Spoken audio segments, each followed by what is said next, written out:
I think that just as we're living in a nuclear age, we have grown so tremendously in scientific knowledge. It doesn't seem too much to say that men can begin to awaken to the fact that they haven't grown enough spiritually and haven't recognized their spiritual capacities.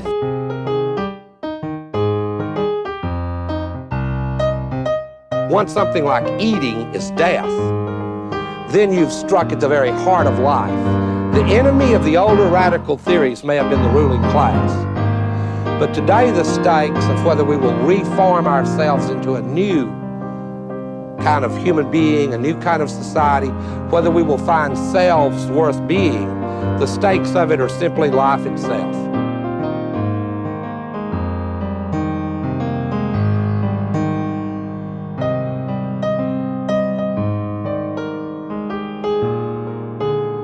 As modernity has created promises that it has no ability to keep. What this means is that we're a society of disembedded individuals, stuck in the impossible situation of being alone together. And what was understood as emancipation has proved to be a form of isolation. It is important to understand that what I am telling you is not simply a cultural history. It's a description of the story that shapes every single person that you know. This is why there is a rise in mental illness. It's absolutely concurrent with the disembedding of the individual, because individuals can't constitute themselves by the very nature of the case. Subjectivity cannot sustain its own weight. We need others to tell us. But we've been given an ethical mandate by the Enlightenment that tells us that that's immoral, that nobody should constrain us. Welcome back to another episode of Dustbowl Diatribes. For this month, we're honored to have on Colin Miller and Tyler Hambley from Maurin House in Minneapolis. Would you guys want to go ahead and introduce yourselves? Tell us what all you're about? Sure. Yeah, just I guess a little bit about me. We're up here in St. Paul, Minneapolis area of Minnesota. I'm born and raised here.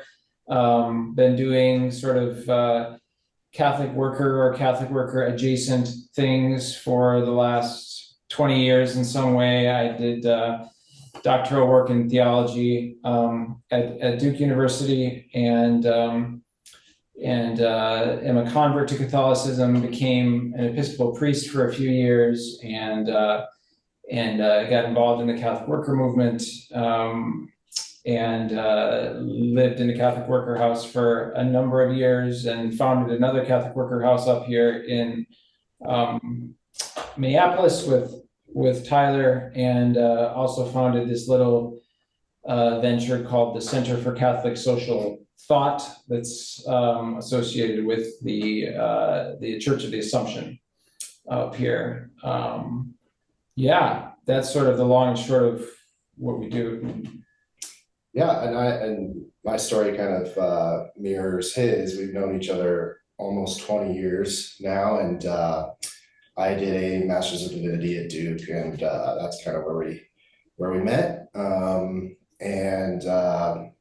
Yeah, so kind of got involved with the Millers and what they were doing with the Catholic worker, and have kind of tagged along, I guess you could say, ever since.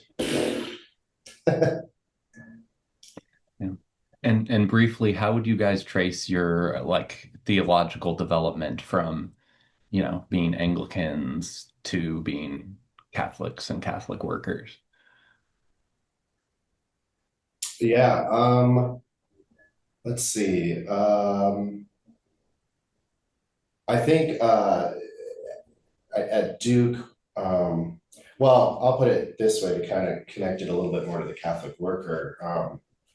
So we were just trying to do the daily office at a church in Durham.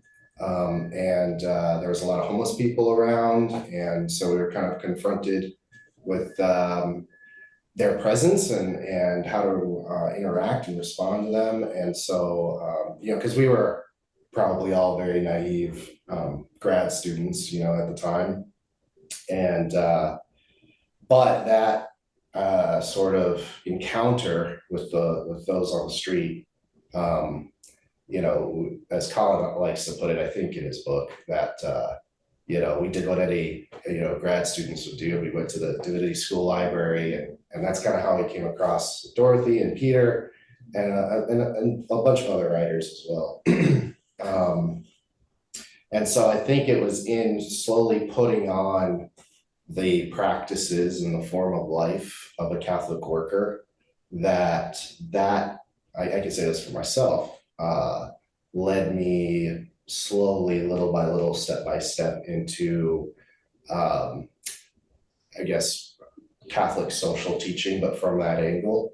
And then just to shorten the story, I think just after a number of years, we found ourselves sort of thinking that, oh gosh, we're pretty Catholic, maybe more Catholic than anything else. And of course, I think reading St. John Henry Newman kind of pushed us over the edge, so to speak, in that way. Yeah, no, so we were kind of forced by circumstances into discovering Dorothy Day and Peter Maurin, and then so we sort of explored their own influences, which are a lot of Catholic influences, amongst others. And then, like Tyler said, we kind of lived life in a Catholic worker community for a while, including praying daily together. And as an Episcopal priest, I said Mass every day, and we called it Mass. We were pretty Catholic Episcopalians. And then you start sort of discovering other people like, oh, St. Augustine, oh, John Henry Newman, and you sort of follow that up. And so it's sort of like the perfect storm of Catholic pressures coming upon us. And then so I was talking to one of my friends one day, and he just said, we would always talk about if we were going to become Catholic. And he just said, we just got to do it, man. And so that was really all there was to it. But it really gave us exposure to a wide range of thinkers in the tradition. Mm-hmm. Yeah, having read your book, it gave me the impression that this just did kind of happen to you over time, right? Instead of, some singular deliberative decision on your part. It was almost like you were Catholic workers and Catholics before you even were kind of informed about the movement, right? So before we move on from introductions, maybe you could talk a little bit about that angle, about just your story of how this kind of happened to you guys. Yeah, sure. So I grew up just sort of standard suburban kid playing sports and basketball, and had never thought about encountering a homeless person before. But having arrived for graduate school in Durham, went to a church to pray morning and evening prayer every day that had a group of homeless people that basically lived on the property. And over a couple of years, and with a bunch of friends, got to know a bunch of those folks, and started having meals together, and one thing led to another, and founded in a couple of different, 3 or 4 actually different iterations, places for them to stay, because it got to be cold. It doesn't get real cold in North Carolina in the winter compared to Minnesota, but it gets uncomfortable. So one thing led to another, and eventually got a big house where 5 or so formerly homeless guys at any one point, and maybe 4 or 5 divinity school students like me could all kind of shack up together and share a life together. And that was really the beginning, and kind of off to the races from there. So you write in your book about the distinction between thick Catholic community and like thin secular community, where we're just kind of like friend dating, speed dating. Can you kind of go into more depth, expand on how I just laid that out, and how it's changed you guys as people? Sure. Well, let me start with a little bit of the theoretical, and then I'll let Ty jump in. So I talk in the book about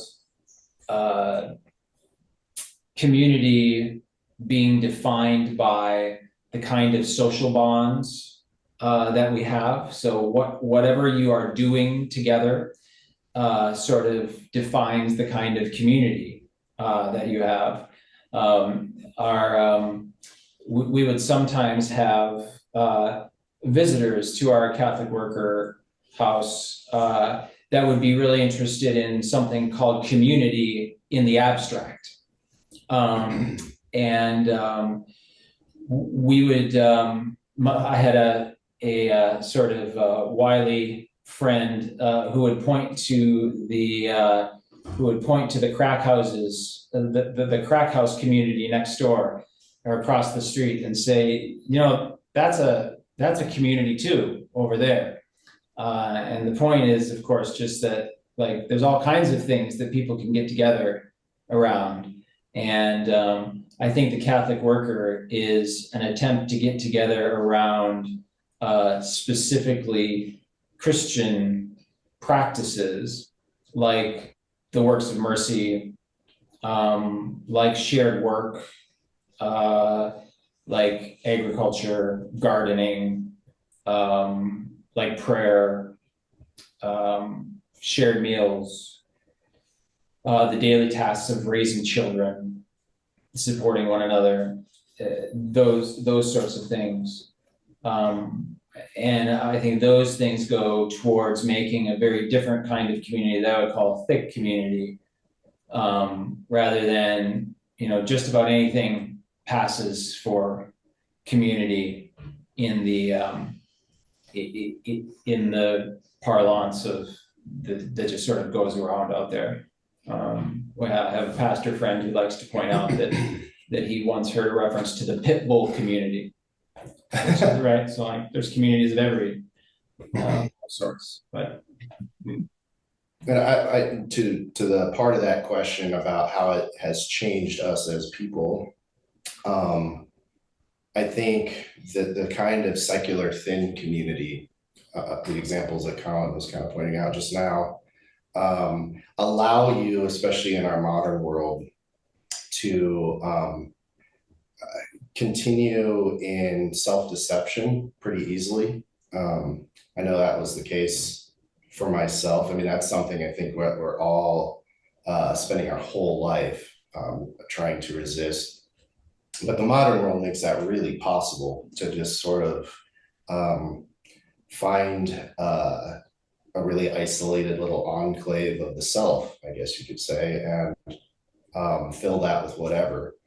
And so I tend to be, one of our convictions is that we're masters at self-deception, and the modern world just makes that so easy. So for me, kind of falling into a group of people that were praying together every day, eating together, living together, having to do really challenging conflicts with each other very regularly. Well, after a while, I couldn't really make myself into whatever I wanted as easily. And I got confronted with my own foibles and follies and all the little subtle ways I deceived myself. And some of that was direct. A lot of it is indirect. But it was life-saving. And, if you can kind of get over the hurdle of learning how to receive criticism, because that's a difficult one. If you can kind of learn to welcome that in your own life, and even make kind of a contemplative practice of self-criticism. And this is maybe what led us into some of these practices of like an examination of conscience down the road once we became Catholic. So anyway, all that to say, I found myself becoming, maybe not a lot, but just a little bit of a different person as time went along. And that was very, very freeing. Years ago, Colin wrote an article in New Polity about how the parish should be the center of our lives as Christians. And I picked that up in your book as well. And this has always been a stumbling block for me because I genuinely feel like I do engage in Christian community, but it's never been centered in a church. And I mean, I'm in Kansas. Different parts of the world look different. I don't think it would be easy for me to find that there. For the reasons that you described, that, you know, people want to go to a study group, maybe if they're really intense, but that's about, you know, go to church, maybe go to a study group. But when you start talking about actually doing things for each other and other people, or doing the kind of things that you guys are doing, living with other people and so on, oh no. So part of my struggle is wrapping my head around, you know, the idea that what I'm doing is not necessarily, or even more what Spencer and Emily are doing is not necessarily even something that the local parish would be interested in. So I'm curious, you know, how this worked for you and how you see it, and just the state of the relationship between the church and people doing this kind of life. Yeah, so I'm actually totally on board with you here, Laurie. And actually, there's a little bit of a story behind this. So if you read my article, this is, I think, a 2022 article from New Polity. I don't actually say in the body of the article anything about the parish being the center of Christian life. The editors included an introduction to the piece on the front, in which they said that I said that the parish, and so that ended up framing the entire article. The use of the word church. You got to make a distinction, I think, in what Colin's saying between parish and church. Yeah, right. So, and actually I wrote to them after they did this, and I said, oh no, you've like slightly, well, a little bit more than slightly changed what I was saying. And they apologized, and they actually allowed me to print a letter to the editor in the next piece that said why it wasn't actually the parish that I was talking about. That parishes can be the center of the kind of Christian life that I'm describing in that article, but that there's lots of reasons to think that parishes oftentimes won't be that sort of community, and that it'll be centered in homes and Catholic worker houses and in other intentional communities and farming communities and things like that. Yeah, no, I'm totally with you. And at the same time, those parishes that can support that kind of community life, more power to them. And just briefly, how are you guys distinguishing then church from parish? Is it just more like lay focused, as you say, it's coming out of households, it's coming out of homesteads, as opposed to like literally it's centered in the church building and flowing out of that? Is that how you're drawing that distinction? Church for me is broader than the parish, right? So the parish model is one model that the church, it's a historically contingent way of organizing church life, whereas the church for me is just the Catholic Church and its essentials. You know, the sacraments, the hierarchy, the community of practice, the liturgy, the prayers, the works of mercy, those things are the church, and those things may or may not go alongside and go with the parish model of organization. Yeah, and we might talk about this a little bit more later, but we have friends who are currently setting up hospitality houses on parish grounds using like old convent buildings that a lot of parishes, at least around here, have that aren't being used. And so they've worked out something with that parish and the priest. And so that's a really kind of parish grounded form of Catholic community or Catholic church as Colin, as we're trying to use it. And that's wonderful, and more power to them. But I think in the modern context, the parish model has some difficulties to overcome that are difficult for a lot of people. One of them just being the fact that these properties are primarily governed by liability and insurance concerns and things like that. So are people's own properties and things like that. It's just a question of a form of sacrifice in the modern world is just being willing to live a life that risks those liabilities. And so I think you're just going to find it a challenge in most parish settings to find people, clergy and lay, who are willing to take on that kind of thing. But it's not to say they can't, and we know several people who are doing it. Yeah, I might mention the book is entitled "We Are Only Saved Together: Living the Revolutionary Vision of Dorothy Day and the Catholic Worker Movement." It's published by Ave Maria Press. It's one of the best books that I've read, if not the best book I've read coming from the Catholic Worker Movement. So I would recommend people go and get this book. It's only $18 or so. But just one more question related to this topic. Do you think it's worth taking this message to the church? I mean, to in some way try to approach the church and see if there are any takers there? Or is it just kind of best to spend your time else doing other things? I guess, because this certainly I struggle with this, what is my relationship to the church in it? So, yeah. And by church there, you mean the parish? Yes, right. Yeah, I mean, I suppose in one way, writing the book was my one contribution to taking the message to the church. A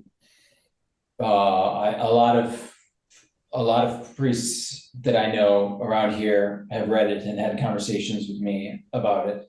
And so, I'm always happy to do that. Peter Maurin would go around and accost priests on their rectory doorsteps, right? And say, you've got to set up a hospitality house, and go talk to bishops and do the same and say, there should be a hospitality house in every parish.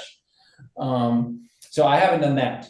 And maybe someday after my kids have grown up in 18 years or so, I will, I'll do the Peter Maurin thing. But no, I think, by all means, I think people should be going and proposing this. And I'd be delighted to hear what the different reactions that you get from various priests to that kind of proposal are. And I think they'd be all over the board. Like I said, we know people who are super supportive around here and are doing what seems to me to be very difficult, and actually trying to set up a Catholic worker house on church property. So I'd say too, I mean, Colin also started the Center for Catholic Social Thought here at the church we both work at, Church of the Assumption in downtown St. Paul.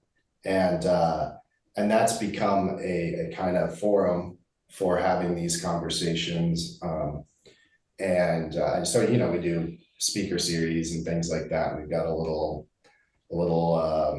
reader pamphlet thing, I guess you could call it, the Catholic Citizen, that goes out to most of the archdiocese here. And so, you know, we're still kind of newish and getting off the ground, I guess you could say, but I guess the word is spreading, at least locally around here. You know, so that's, I guess, another way we go at it. Yeah, and don't get me wrong. I think, like, I love parishes. I make my living from parishes. I've been around, or from a parish. I've been around them. I think that they can still serve. I live in a big parish that has a lot of people that come in and receive the sacraments from here and go off to all different other kinds of forms of Christian life.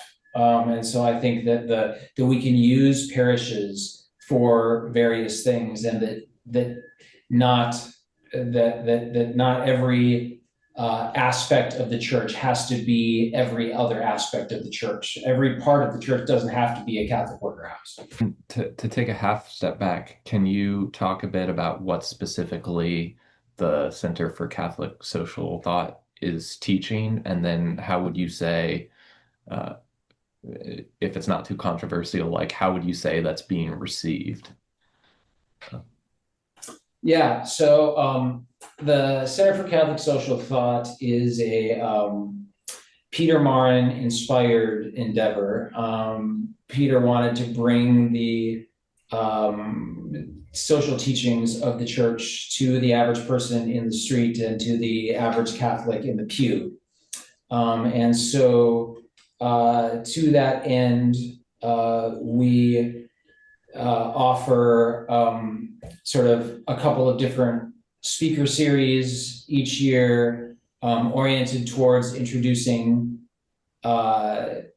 topics that the social tradition treats to those sort of people at an introductory level. And we do courses as well, sort of 10-week courses on a university sort of model, where we have one coming up this fall on localism, good work, and technological society. We've done courses on Christian politics. We've done, we run one called Radical Discipleship and Catholic Community. What else have we done? Those sorts of things. So we try to sort of hit the big topics of the Catholic social tradition, and provide a forum for discussion and for people to either be introduced to it, or if they've been introduced to it, to dive deeper. What would you add? Yeah, it's, I think, Catholic social teaching through the interpretive lens of Peter Maurin, is how I describe it. And as far as how it's been received, I'd say I don't think we've taken much flack about it. I think it's been received pretty positively. You know, I think we get all kinds of people that come to the courses and the speaking events, and that probably read the articles we write and stuff. But I have seen a number of people over the last 3 years who went to a class or they went to a speaker series event, and now they're engaged in very different kinds of things, different projects than they were before.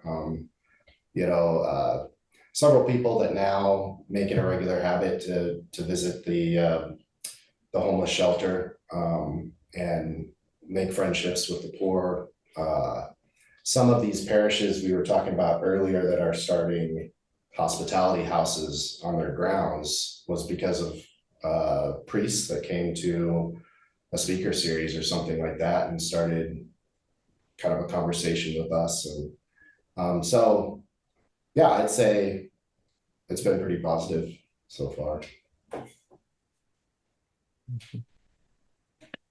And so this is a bit more of a hypothetical question, but let's say the center, our attempts together and separately to disseminate Maurin's take on Catholic social thought, if that were to like really catch on, what would the world potentially look like in 20, 30 years?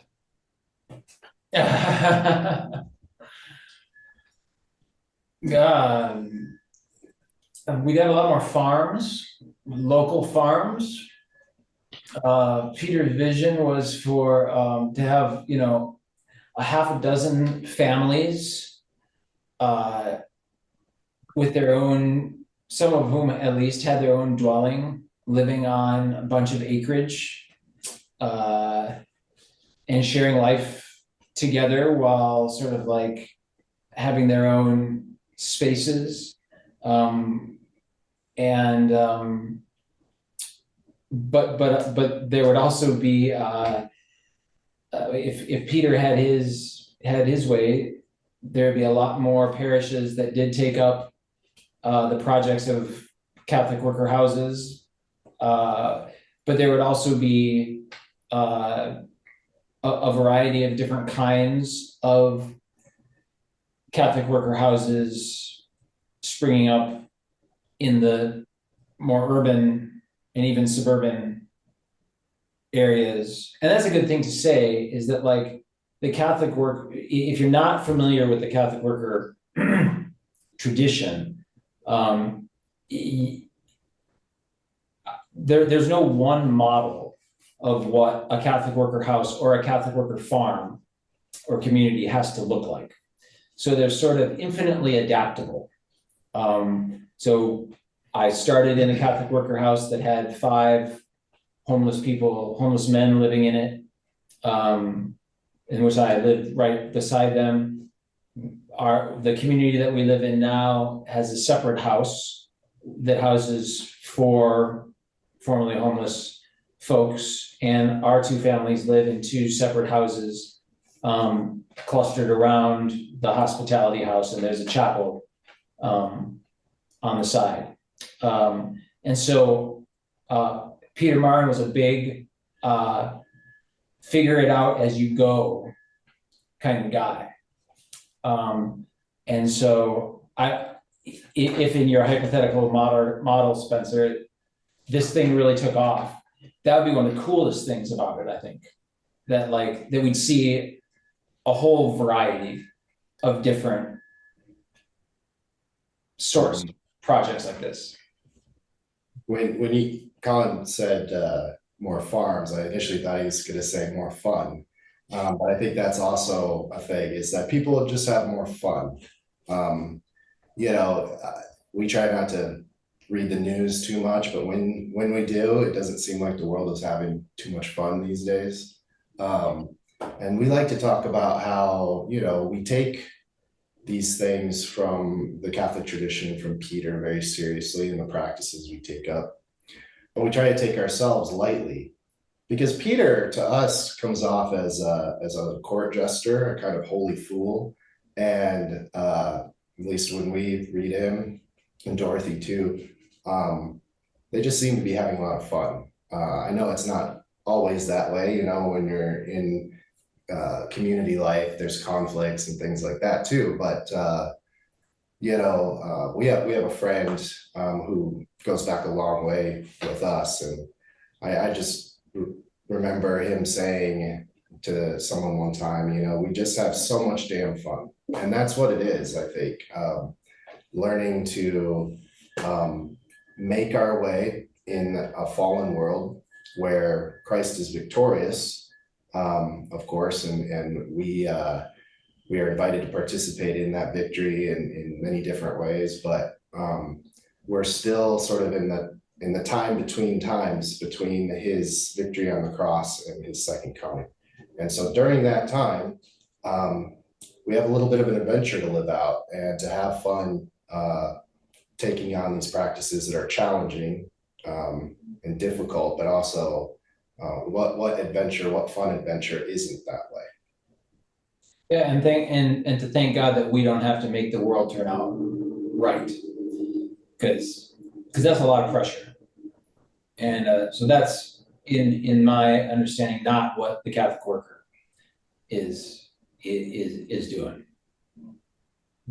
Yeah, maybe could you speak a little bit more to this fun and adventure? Like what, for people who aren't familiar with this way of life, like what makes the moments of joy, and why wouldn't you trade it for another way of life? Yeah, you got anything off the top Well, of your I head? think, I mean, for me, just the friendships with the homeless have been,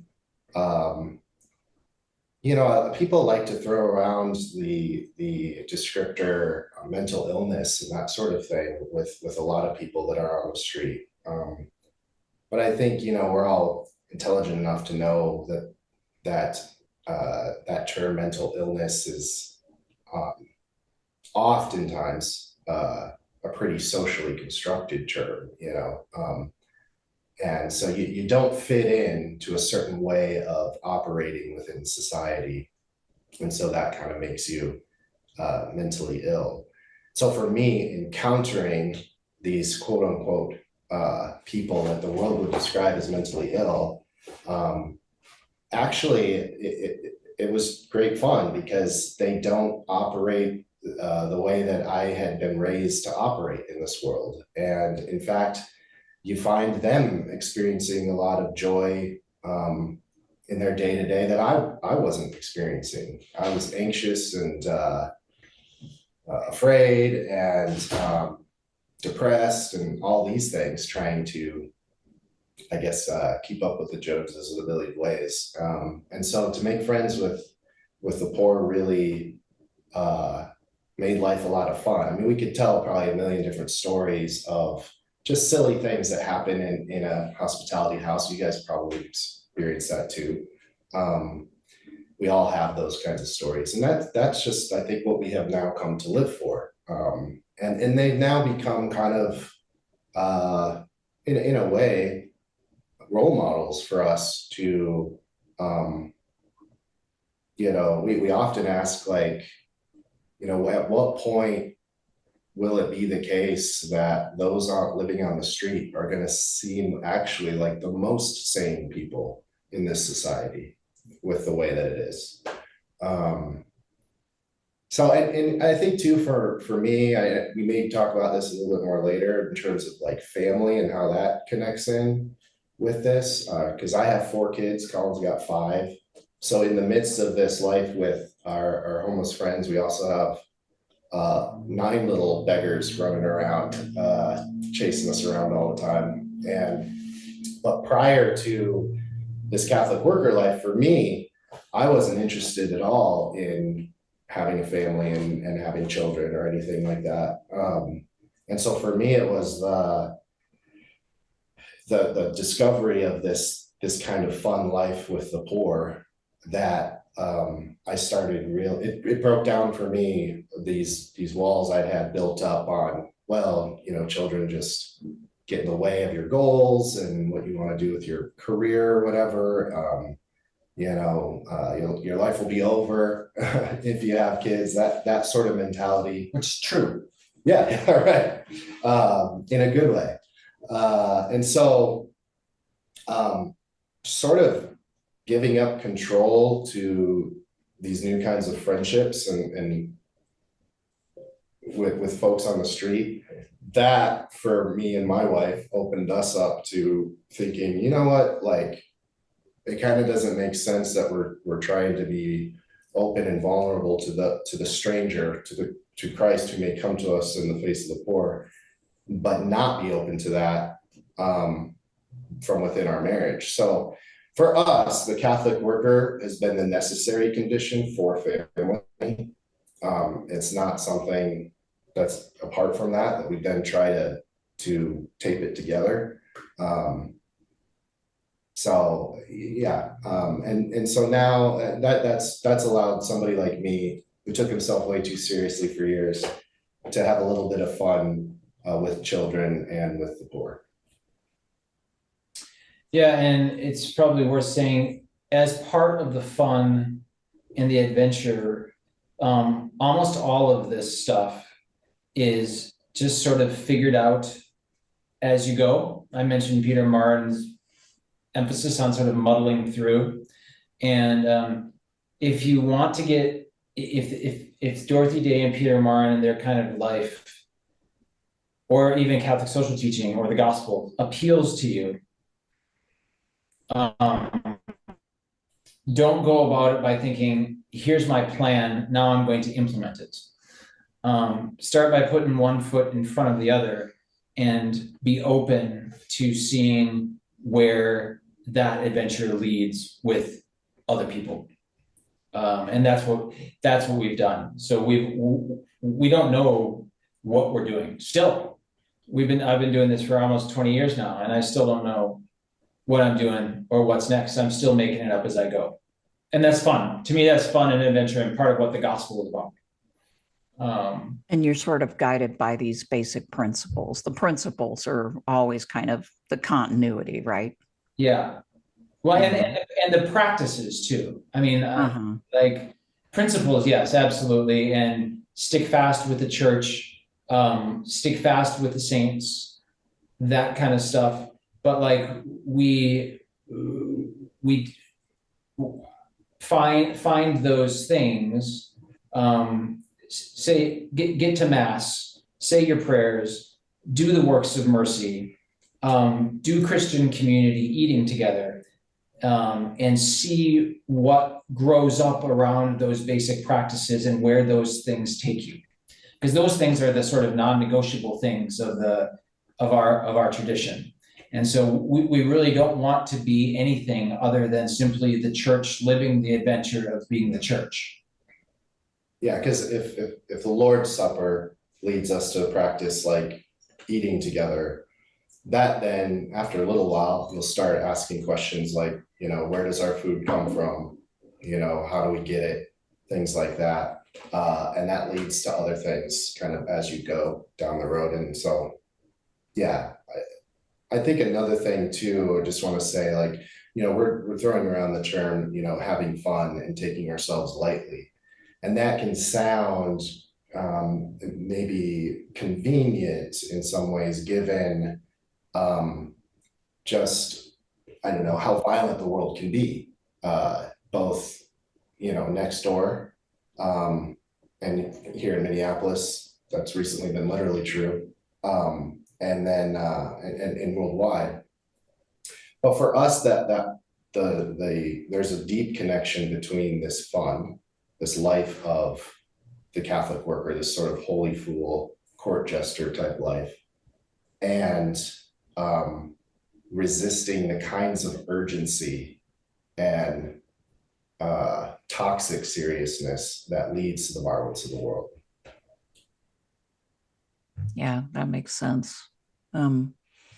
Okay, on the other hand, what have you guys have experienced in this way of life that has posed the most difficulty, that has made you maybe have a crisis of, do I really want to do this, or can I do this? There's so many things to pick from. It's always a challenge, but life is always a challenge, and so you pick your challenges, right?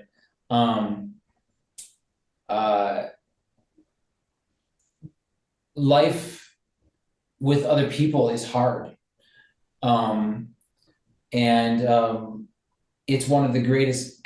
Conflict is one of the greatest gifts, but it's also conflict, and it's suffering. And Tyler wisely said one time, one of the biggest, one of the hardest things about getting to know somebody and becoming good friends with them is, in this sort of context, is knowing that sometime, sooner or later, you are going to judge that person. So you meet a new friend, they come, they're really enthusiastic about the movement, they start coming to things, you start becoming good friends with them, and at some point you go and you really like them and everything's going well, and you go, how long is it going to be until I start being really annoyed at you about X, Y, or Z? And these are just the mundane, normal realities of human nature and community. But these are also, the flip side of that is, these are the things that we absolutely need to grow in the Christian life. I'm continually impressed reading St. Paul's letters that almost all of them are about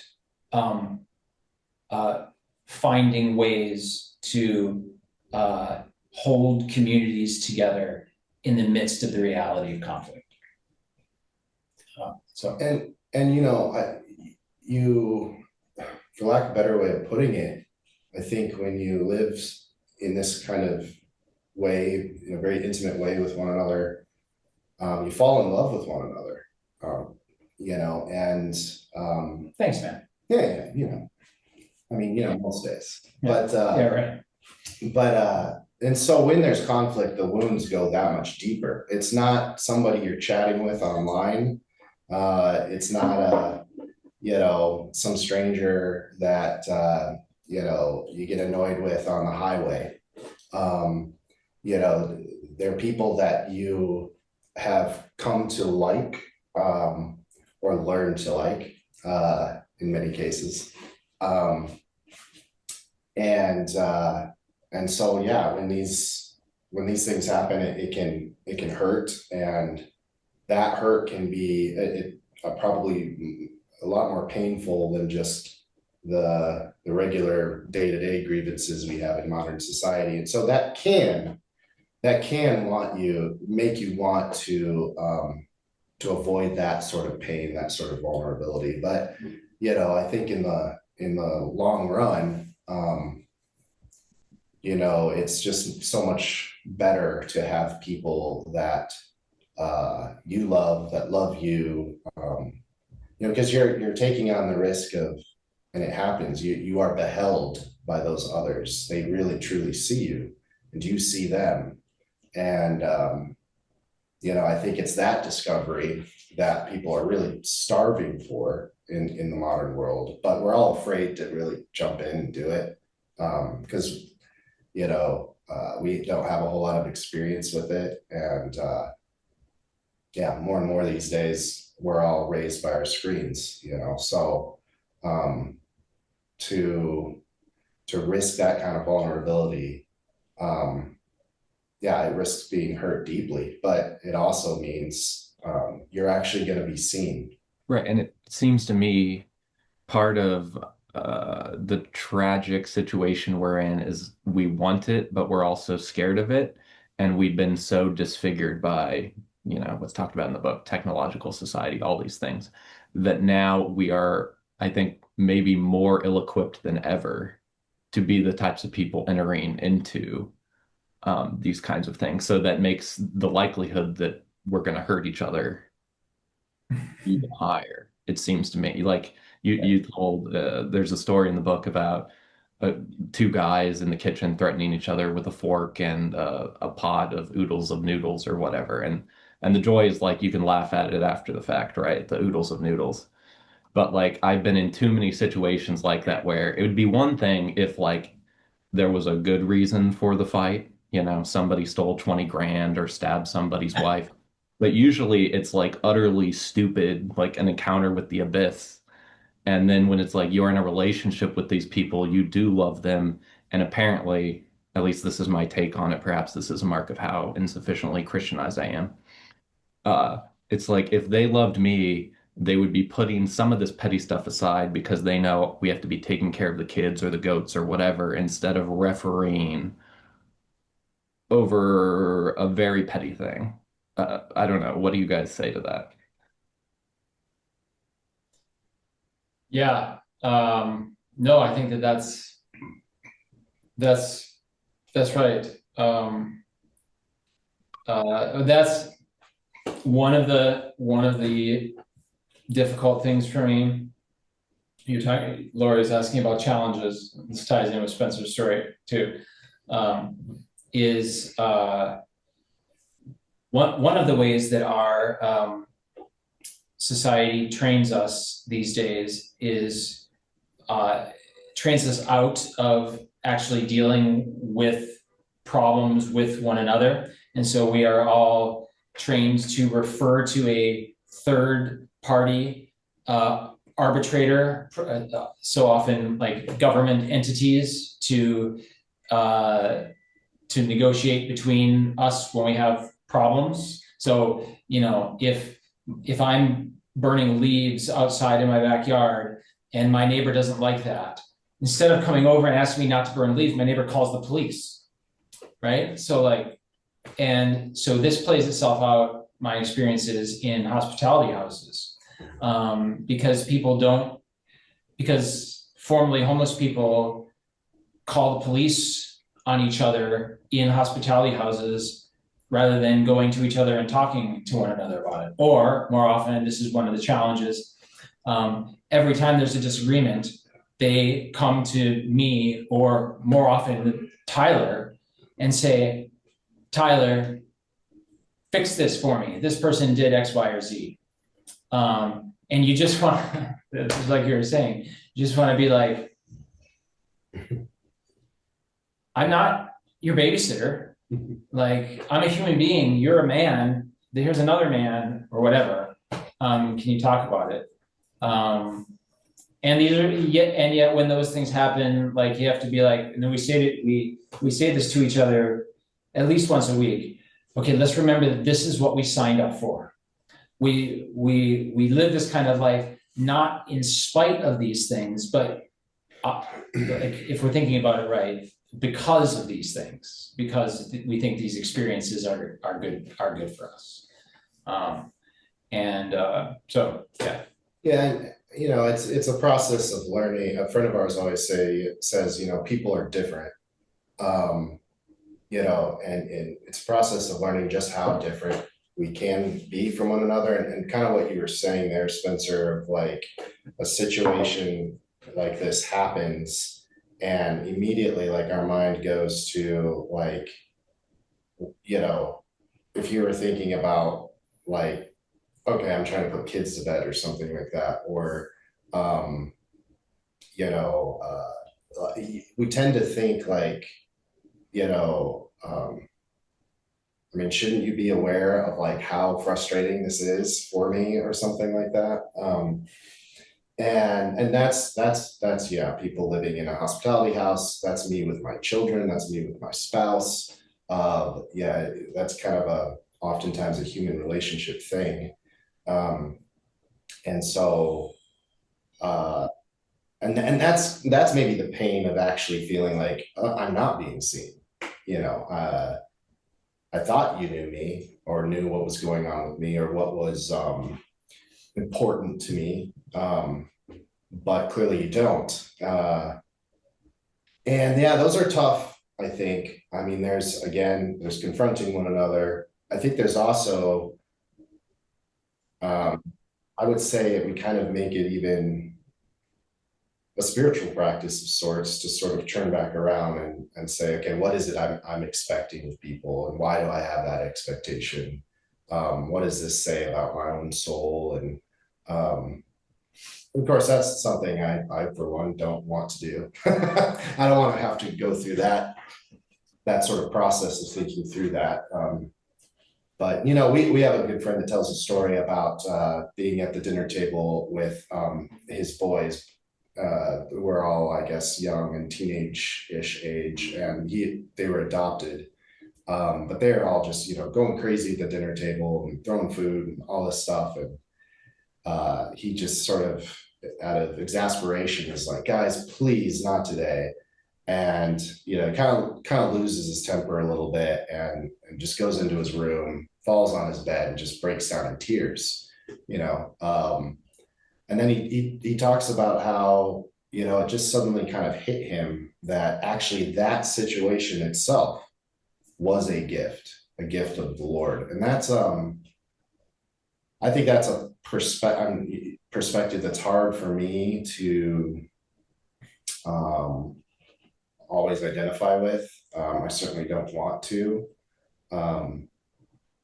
But I think if you can kind of look at those situations as actually an opportunity, a gift from the Lord in a certain way, then that opens up new avenues for you. Would you because I've thought about this too, and I guess this is my hypothesis. Tell me what you guys think. But would the claim be that those experiences, which to me are like, it is like a deeper level of the long loneliness. Like there's the sentimental long loneliness of we eat together and we're not alone. But then there's the like, what about when you eat with people, but then when push comes to shove, you feel alone? Is it in a way a kind of like participation in like the passion or the dark night, not in like the strict mystical sense, but I don't know how else to square this being like a salubrious spiritual experience, this amount of suffering that has no obvious natural or material benefit. But yeah, what do you guys say to that?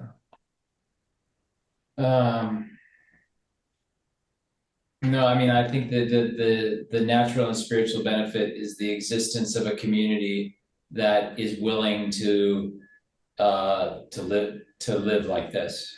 I take it that the church is to be, that's what it is to be Christ's body.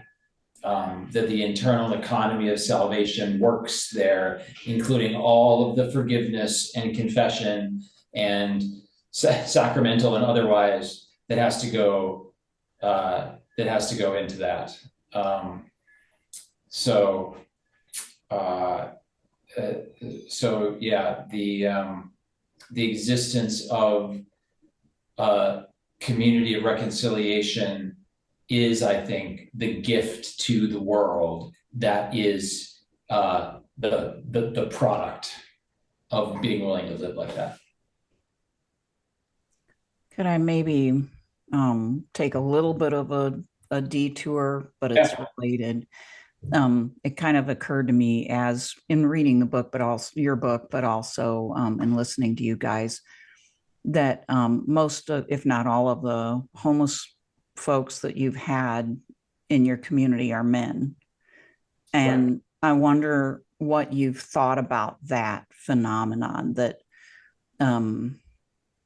is there some aspect of our modern life that is producing more, I guess, homelessness or poverty among men or a certain type of men? I mean, just how has that factored into what you do?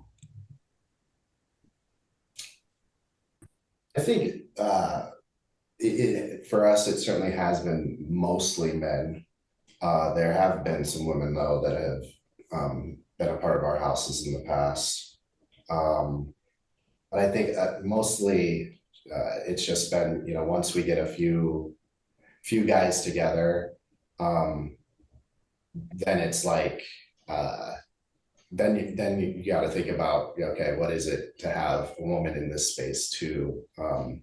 And so I think it's just mostly kind of unfolded. And once you get one or two guys, it just ends up being then 3 or 4 or 5.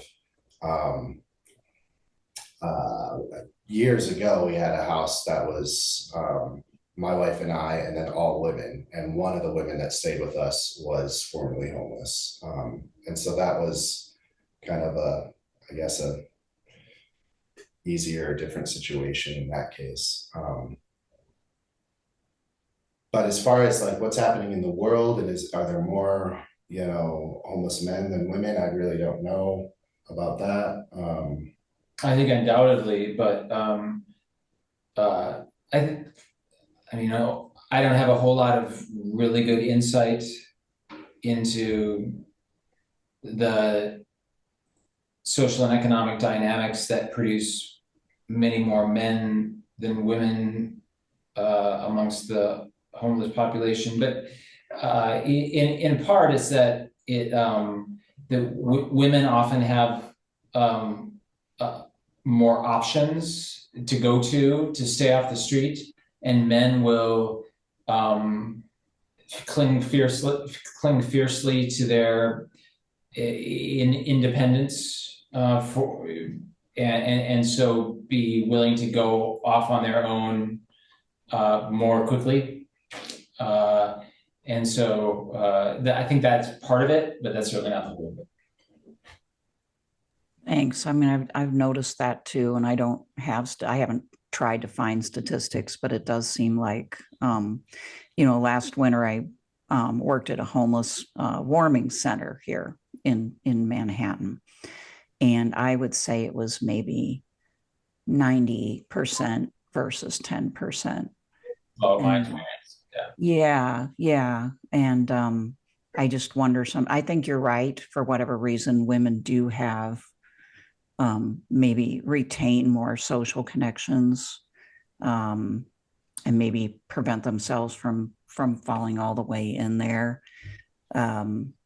Also, I did notice that some women just would not stay there because they were afraid of the men too. And so we had to then find them someplace else to be. Sometimes that's part of why they're homeless, is because they've been assaulted or they've been mistreated and therefore kind of lost it. And so they don't want to occupy that same space.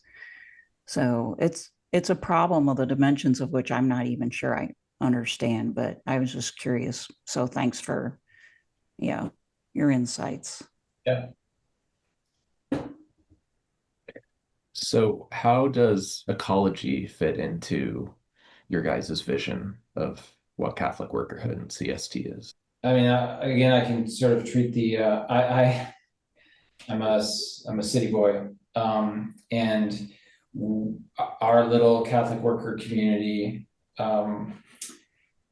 does sort of very humble makeshift efforts at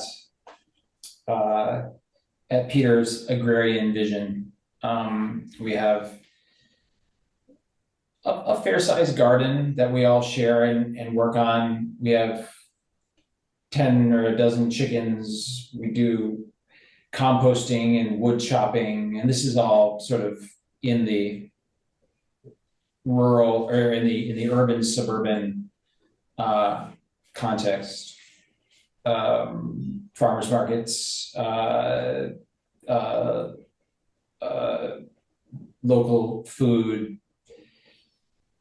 that sort of stuff.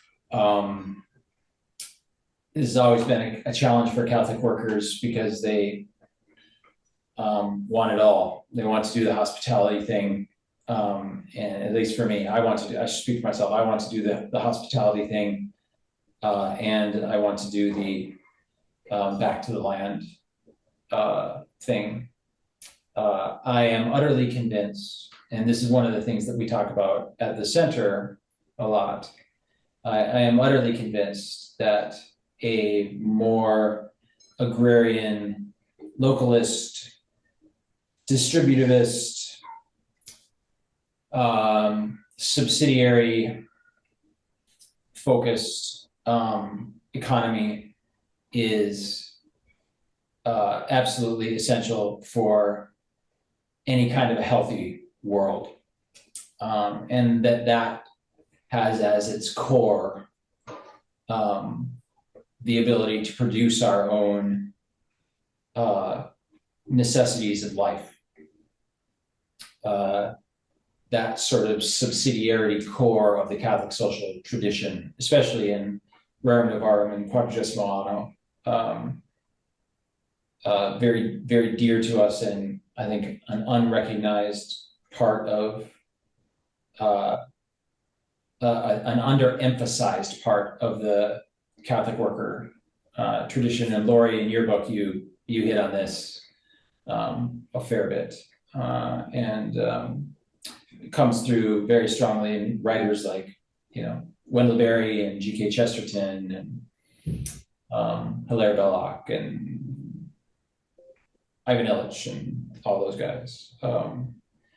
So it's a holistic vision that the Catholic worker has, and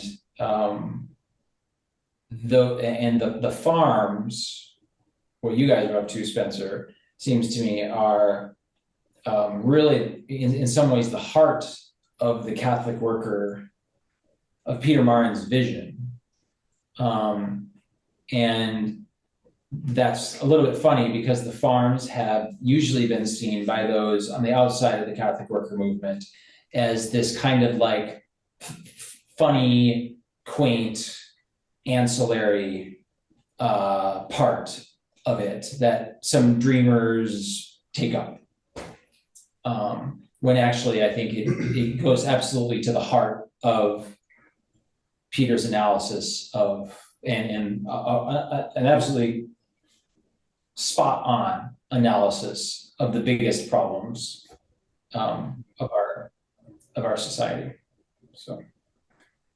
And I think too, I mean, we were talking a bit ago about, from a kind of psychological angle, about both the attraction to community, thick community, and also our fears of that. But I think to make moves in a more localist direction means that in more of a material sense, you are signing up to become more interdependent with one another and with your neighbor and with the land. Because the world today makes it just so easy to not have to think about any of this stuff and, you know, just go to the grocery store or shop fast food or order that delivery on Amazon or whatever. And to kind of live a life that sort of floats above, you know, the world beneath your feet, and not have to think about it. And so you can kind of have this very materially independent existence, even though you are actually quite dependent on, you know, the systems and structures of a globalized economic world. But to take steps, you know, toward getting a little bit of your food from somewhere nearby or growing it yourself, that puts you in, that also makes you both dependent and independent in the opposite ways. More independent in that you're gaining more self-agency. You're becoming a better moral actor. And it's in those common projects of the chopping the wood or the doing the gardening or farming or hunting, whatever, that that you gain those friendships and that, you know, the courage for more intimate, fit community occurs. But that's also how you're learning how to become more dependent on one another in healthy and good ways. So to your original question about where does sort of ecology fit in with Peter Maurin's vision and kind of what Colin's talking about in the book, is it's you know, it's the sort of material fleshing out of that thick community. Yeah, it's like we are only free together, right? and only by doing that would we start to help the planet as well, because we wouldn't be using all these means of transportation and all this chemical, you know, fossil fuels and all that to do it. It's always seemed like just obvious insanity to me that you would rely on the global food system, which can break down at any moment, and that it's of no concern that people in any given area can't feed themselves. That's just absolute craziness. And yet when you talk like that, people look at you like you're crazy. Like, well, how could this ever end? I think the study of history would really help a lot of people, you know? But I fully agree with that. There's just so many. There's the common sense benefit of independence relative, but you have to rely on other people, right? Instead of this illusion that you're completely independent and you don't have to rely on anything, when you're really like 1 week away in a global economic crisis from not having enough to eat, no matter how much money you have, you know? So I wish that message would get out to more people and that they would really absorb it. And, you know, thank you for articulating that really well. Yeah, no, well, and you guys do a lot of that too. And I think that's, it's just so much a part of the air that we grow up in, that food comes from the grocery store. And that's just all there is to it. That it's just some of those givens in our lives that we never take a step back from. And it helps, the more we can do to kind of unearth that, the better we'll be. And I think that, it's a part of it. It's not something that's ancillary to the Catholic, to being a Catholic. I think these, we are either living into smaller localized communities of real flesh and blood relationships with the real earth, in ways that are personalizing us and incarnating us in good ways, or we are headed in a different direction towards a more digitalized, abstracted, universal, violent form of life that will deform us, slowly. And so our discipleship, our commitment to Christ, leads us in the localist direction. It's not localism, which is my preferred term for it, for the whole ball of wax. Localism, I think, is a part of Catholic discipleship today, and not just something that some hippies, some 2025 hippies do, or like this is your social concern or something like that. No, I think it's right there in the heart, or should be seen as right there in the heart of the faith. Colin puts it this way too sometimes, that to encounter Christ the person, you got to be a person first. So what does that mean? I think it's partly recognizing that we are cast into a modern world where it really is an illusion to think of yourself as acting and operating as a real human being has always acted and operated throughout the history of the world. I think you said this before too, that it's debatable whether somebody in past epochs of history would come to our age and even be able to recognize us as human, based on our forms of life. And so, I always like to think about Plato's allegory of the cave, and he gives that in terms of how we come to know things. It's imagine that you and everyone has lived their whole life within a cave, and there's just shadows cast in front of you on the cave wall, and that's all you know is reality. And then one of those people escapes the cave and crawls out and sees, the real world of suns and mountains and oceans and stars and all that. And, is sort of blown away by it, and then comes back to the cave and tries to tell everybody else about it, and then they kill him because it just doesn't enter their reality. But I love that image, just because I feel like my own life is mirrored that. Not in the going back into the cave and getting killed by those I knew before part of it, but just in terms of we modern people were cast into a society structured in this way, and we really are sort of groping along, crawling out of the cave, discovering what it means to be a human person again. And so,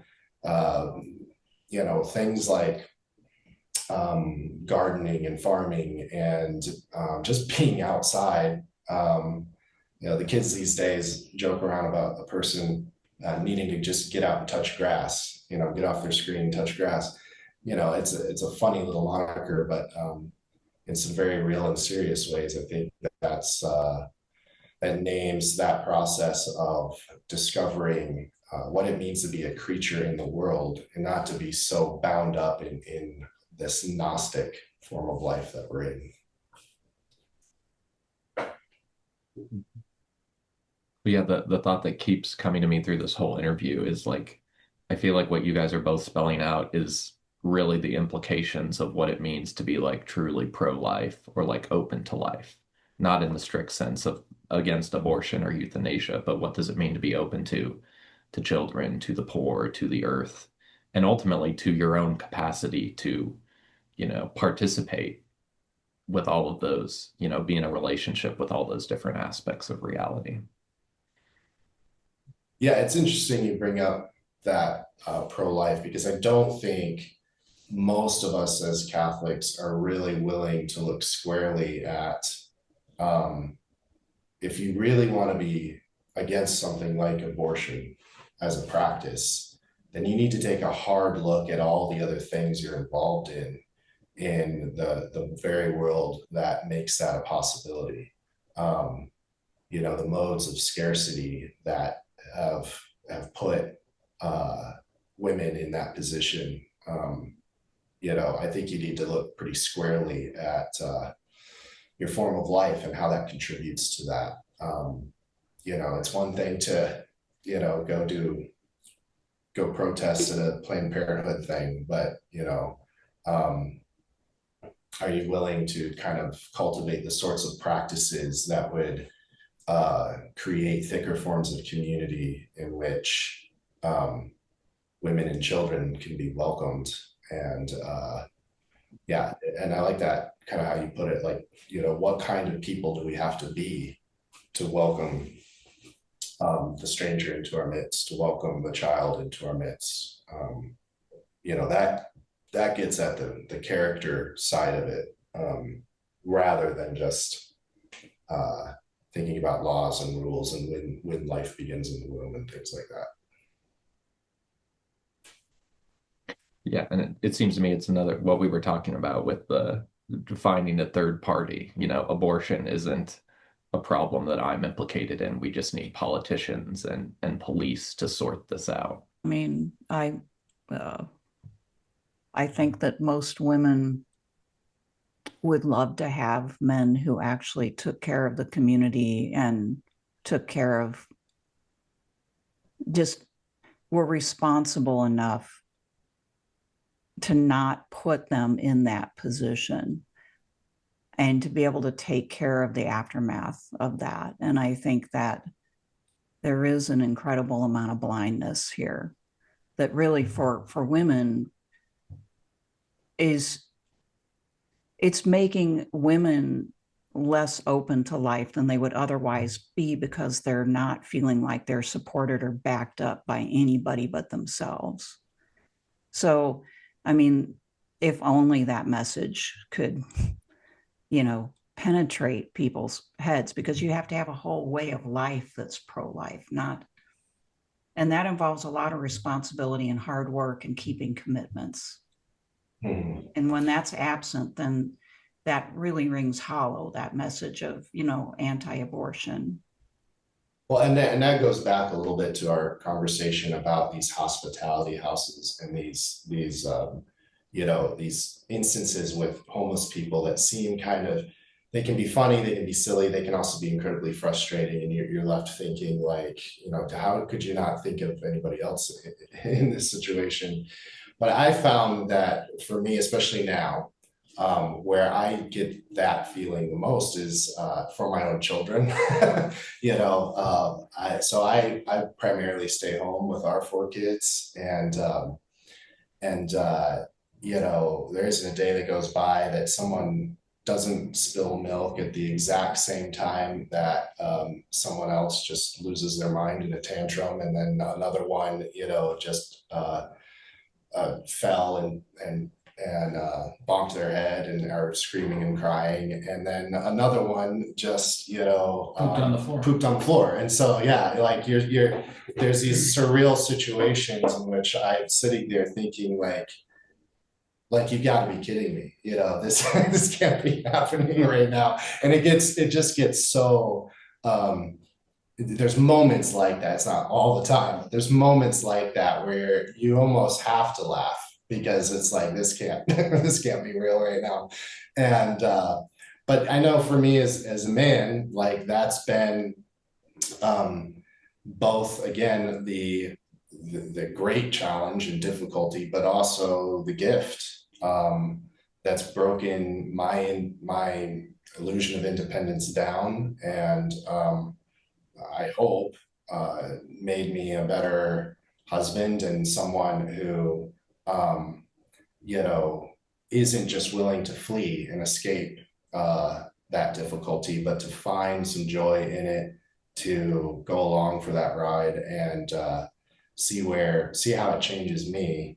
And I don't know how far I myself have gotten on that journey of transformation, but you know, I can say, 12, 13 years ago, children weren't even on my purview, and now I've got 4 of them every day, and I love them. It's an adventure every day with them, and and I know Colin too. He and his wife and my wife too. We all have our ways of supporting each other and caring for the kids, and even the guys at the house, are huge supports to us, and love the kids and they love them. And that saying, it takes a village to raise a child. I'd like to think that's kind of what we're doing. And thanks be to God, I can, I've got the Millers. I can go over and say, this is just a really hard day, and I'm not by myself in that. And so, but you've got to be willing to go on that journey of being part of a community in which my independence is deeply challenged, and I can't just fly from this, and I think that's overall been a good thing. And so that also helps me with those conflict times, both with my kids and with the guys at the house. If I flee from this, I'm leaving my wife alone to do it. If I flee from this, I'm leaving my friend in the house alone to deal with it. So that kind of helps put that stuff in perspective too a little bit. Yeah. And this is another, just real briefly, to go back to our previous discussion, Spencer's question about if Peter Maurin's vision ever took off, what could this look like? Here's another great model for what Catholic worker houses can be. We have a dear family of friends here in St. Paul, and they were unable to have children themselves, and they have adopted 4 children of their own, and fostered and taken in basically homeless children. And they have a sort of Catholic worker house. It's just all children. And so we go over to their house once a month for dinner, and it's full of 20 children. And it's just a wonderful, different kind of Catholic worker environment. Well, how's this for a final question?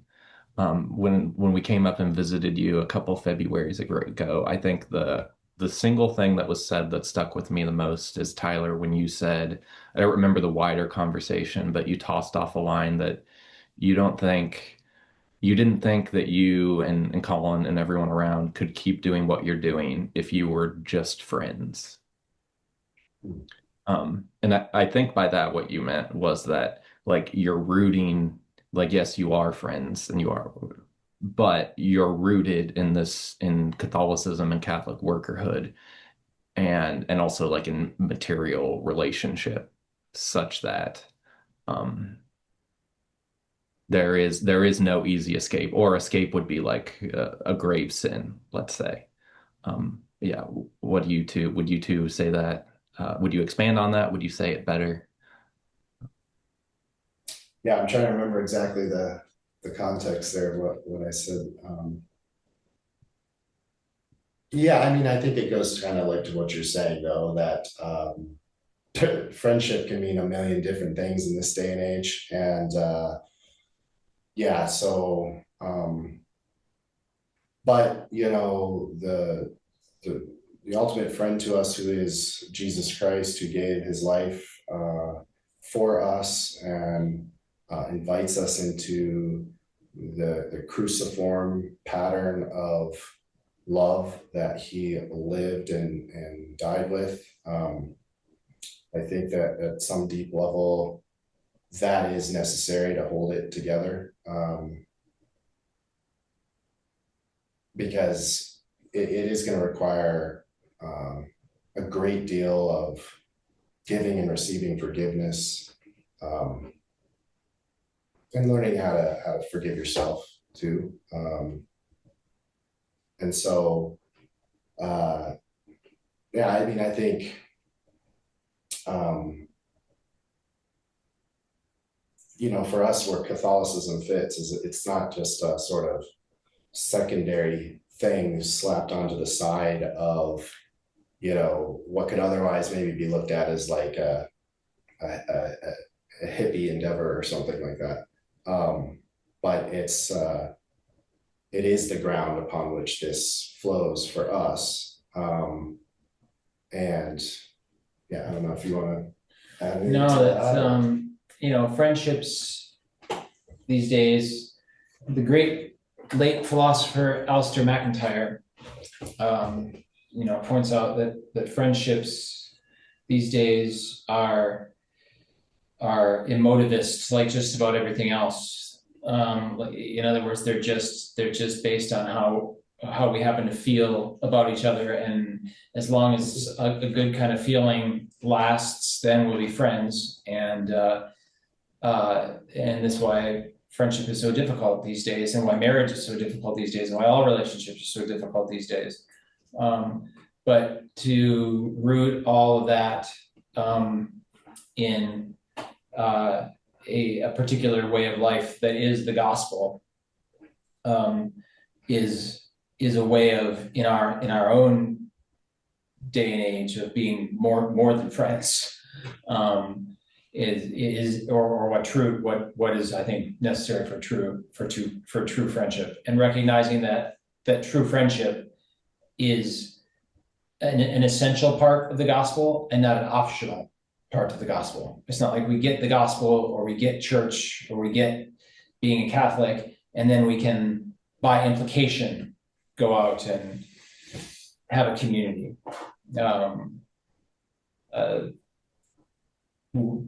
Rather, friendships are an essential part of, as Tyler started, of knowing Jesus Christ in the first place. Well, thank you guys for doing this interview. It was a lot of fun. Thank you.